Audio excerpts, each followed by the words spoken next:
Bagi para pengguna ojek online, informasi ini pasti informasi yang menggembirakan. Kementerian Perhubungan batal melarang diskon ojol karena tidak memiliki wewenang. Nah, kita lihat informasi selengkapnya berikut ini. Lagi-lagi permasalahan ojek online naik ke permukaan. Yang terbaru, adanya wacana larangan dari Kementerian Perhubungan soal pemberian diskon atau promo tarif ojol. Meski pemerintah berdalih jika rencana penghapusan tarif promo ini semata demi kestabilan industri, namun nyatanya banyak pengguna setia ojol justru keberatan. Kalau aku pribadi sih ya agak nyesek juga. Soalnya kan aku tiap hari pakai ojol kan, jadi otomatis mau nggak mau cukup berat, agak berat kalau seandainya promonya harus dihapus gitu. Ya gimana ya, kan jadi agak sedih ya, biaya juga jadi makin nambah, jadi mau kemana-mana juga jadi lebih mahal, padahal ini udah efisien banget. Jadi kalau pakai ini kan kayak udah gampang, simple, terus kayak lebih murah juga, jadi kayak praktis lah. Jadi kalau misalnya promonya dihapus sih agak kecewa sih sebenarnya. Kasian juga buat warga-warga yang kayak masih sekolah gitu kan, gimana ya, nggak semuanya punya dana yang cukup gitu, misalnya 17.000 atau berapa kan itu lumayan ya buat anak sekolah. Jadi menurut aku enggak.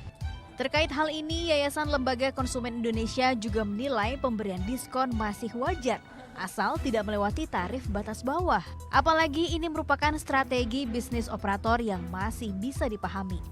Kan ada aturan tarif batas atas dan tarif batas bawah.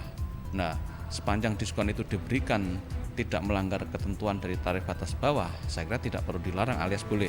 Tapi kalau diskonnya sudah melanggar ketentuan dari persentase tarif batas bawah, itu yang saya kira tidak boleh, karena aturannya sekarang ojek online itu dengan ketentuan tarif batas atas dan tarif batas bawah.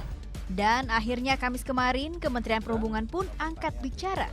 Sebenarnya wacana pelarangan pemberian diskon atau tarif promo ini bertujuan mencegah predatory pricing. Dirjen Perhubungan Darat juga sebut pihaknya tidak ikut mengatur masalah diskon ojol karena tidak memiliki kewenangan. Jadi kayaknya saya tidak perlu mengatur itu di dalam regulasi saya, karena saya hanya sebagai pelaksana atau mengatur menyangkut masalah transportasinya. Yang itu bukan ranah saya, itu ranahnya yang lain. Tetapi kalau kemudian kan kita juga harus ada dari Kementerian Perhubungan, kita kan harus mengamankan semua bisnis industri transportasi yang sudah ada.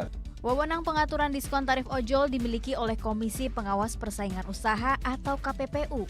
Kementerian Perhubungan hanya sebatas mengatur batas tarif atas dan bawah. Tim Liputan melaporkan untuk NET.